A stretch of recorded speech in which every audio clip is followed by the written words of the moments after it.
Hi, எல்லோரும் எப்படி இருக்கிறீங்க? நல்லா இருக்கீங்களா? இன்றைக்கி நம்ம ஒரு சூப்பரான ஒரு புனிதரை பற்றி பார்க்க போகிறோம்.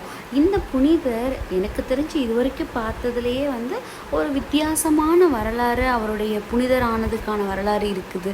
அப்படி எந்த புனிதர்னு யோசிச்சிங்கன்னா, நம்ம எல்லாருக்குமே ஏசப்பாவுடைய சீடர்கள் எல்லாரையுமே தெரியும் தானே.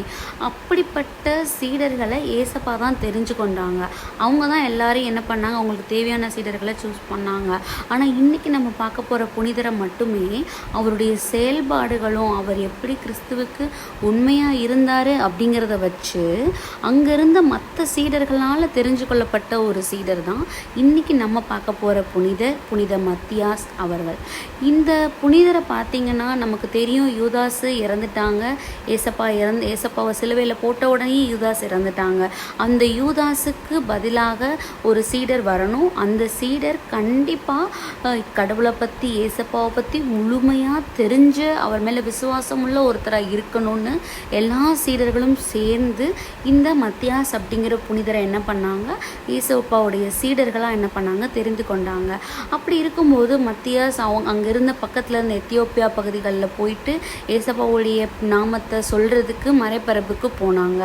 அப்படி போகும்போது ஜெருசலேமில் வச்சு ஏசப்பாவுடைய வார்த்தைகளை சொன்னதுனால மட்டுமே இவரை என்ன பண்ணாங்க, உயிரோட கொன்னுட்டாங்க.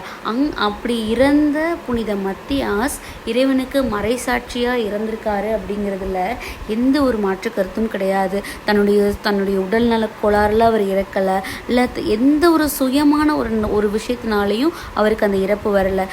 கடவுளுக்காகன்னு நின்ன ஒரே காரணத்துக்காக அங்கே இருந்த மக்கள் என்ன பண்ணாங்க, அந்த ஒரு சூழ்நிலைக்கு அவங்கள தள்ளிட்டாங்க. அப்படிப்பட்ட அந்த சீடர் மத்தியாஸ் இந்த நாளில் நம்ம எல்லார் மத்தியிலையும் ஒரு புனிதர் மத்தியாஸாக இருக்கிறாங்க அப்படின்னா கண்டிப்பாக இதுக்கு என்ன காரணமாக இருக்குன்னு நினைக்கிறீங்க? அவங்களிடத்துல இருந்த விசுவாசம். தன்னுடைய விசுவாசம் வெறும் வார்த்தையால் மட்டும் இல்லாமல் தன்னுடைய செயல்களால் அதை செயல்படுத்துறதுனால மட்டும்தான் சாதாரணமாக ஒரு சீடராக தெரிந்து கொள்ளப்பட்ட ஒருத்தர் இன்னைக்கு நம்ம எல்லார் மத்தியிலையும் புனிதராக அங்கீகரிக்கப்பட்டிருக்காங்க. இந்த புனிதருடைய எல்லாம் யூஸ் பண்ண எல்லா விஷயங்களும், புனித பண்டங்கள் எல்லாமே பார்த்திங்கன்னா ஜெர்மனி நாட்டில் ட்ரியர் நகரில் இருக்கக்கூடிய ஒரு துறவர மடத்தில் அதை பாதுகாத்து இன்னும் இவர் நினைவாக வச்சிட்ருக்காங்க.